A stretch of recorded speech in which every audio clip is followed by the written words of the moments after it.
Abe,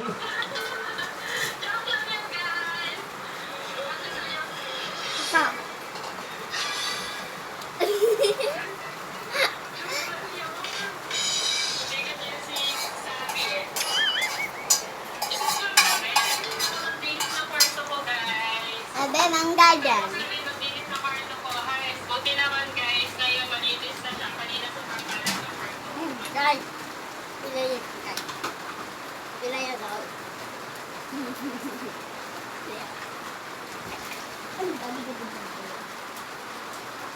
Ayan guys, ang ulamin namin ngayon araw.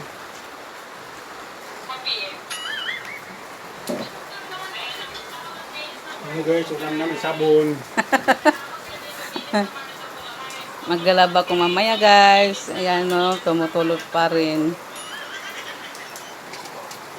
Yan, ilang baldi ang natatapon namin pag isang Guys, araw. may natablo yung cellphone. Nabasa. Ito guys, oh, lakas pa rin ng ulan.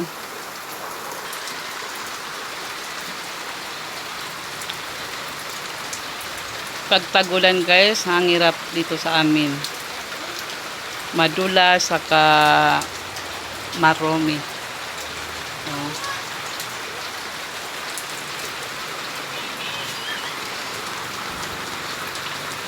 Ayan yung bundok ng ano, oh, Tamayok.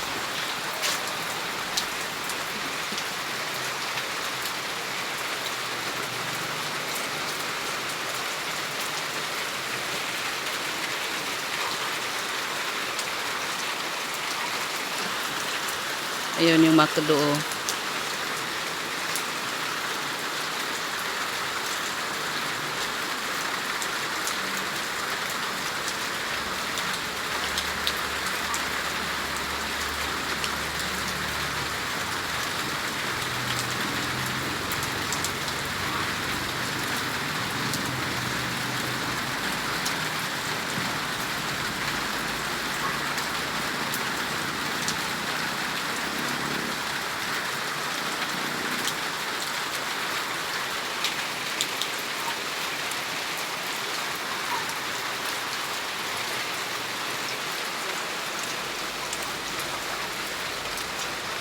Basa na basa kami dito guys pag tagulan.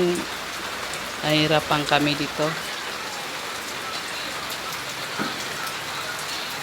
Purong tolo yung sa bahay namin, lalo sa mga sa kwarto namin. Buti yung kwarto ng anak ko, hindi naman.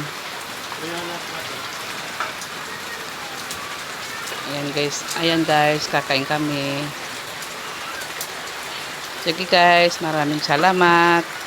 Ano kaya ang ginagawa ng baby na to? Silipin na natin. Ah,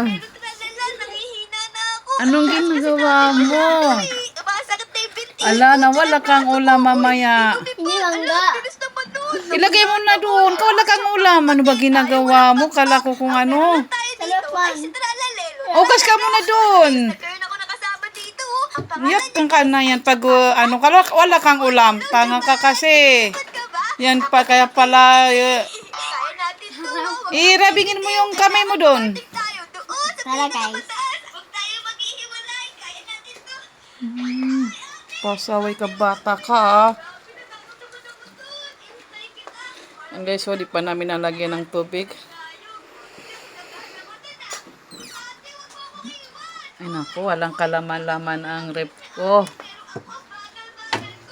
Ito yung ano, kainin ko na lang ito.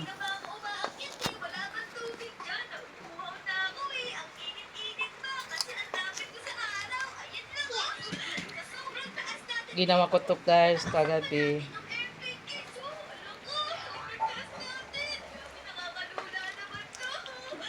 Sarap.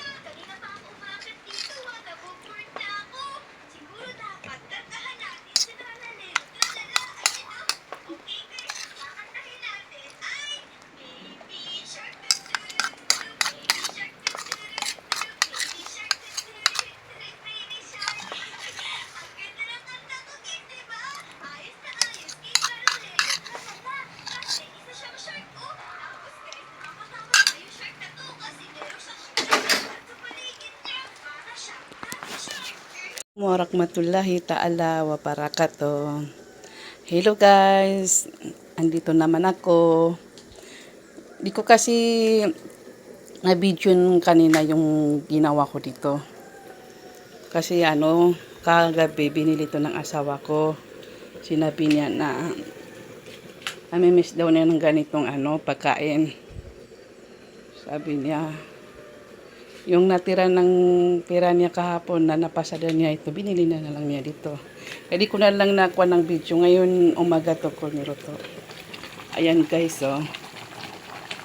ilagyan ko ng niyog tsaka asukal. Ayan guys, dapat kasi kung anong gusto ng kainin ng asawa natin, iluto natin para maging masaya. Ako kasi kahit pag sinabi niya na gusto niyang kainin ganito, sabi ko naman, pag may pera ka, dibilin mo. Wala nang problema dun. Ito daw yung natira ng pera niya kagabi na napasada niya.